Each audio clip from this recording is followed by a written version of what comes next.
Welcome back to another episode of Shift Your Thinking. Today we're going to be talking about the concept or the negativity and positivity in terms of how they affect our well-being and the well-being of other people that we know. And I'd like to start off with a short story that, as I discovered a book in my reading several years ago. And it was a young American psychologist who had just been through World War II and had been working with patients. And he noticed as he got back into his practice in the 50s that most psychologists, most psychiatrists, most counselors at that point, the traditional view was to look for what was wrong. And he challenged the status quo by saying, why don't we build on what's right? Why don't we build on the positive things in their lives? So over the course of several decades, he became known as the father of strength-based psychology.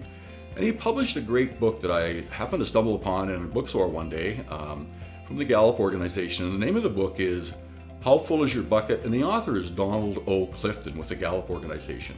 It gives us a good metaphor for how we can think about our emotions and the positive and negative impact they may have on people. So his theory says that we have an invisible bucket. So right off, we have to think that we have this invisible bucket. And this invisible bucket basically holds our emotions.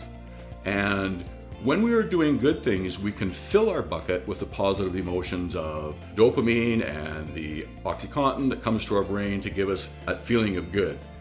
If something negative happens to us, or we do something negative to someone else, we are now dipping out of our bucket, taking emotions out of our bucket.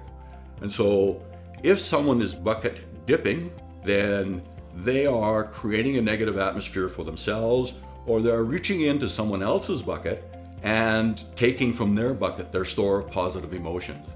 And so we can be filling other people's buckets by doing positive things in our lives and having a positive approach to what we do. One of the things that he mentions towards the end is that it's also good for us to keep a lid on our bucket to build resilience so that other people can't dip into it.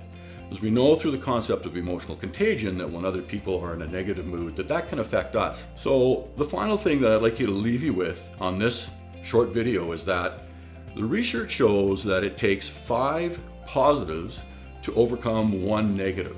And so it takes a lot of work to overcome 1 negative impact in our lives. And so the question you have to ask yourself each day is, are you a bucket filler or are you a bucket dipper? And as always, the choice is yours.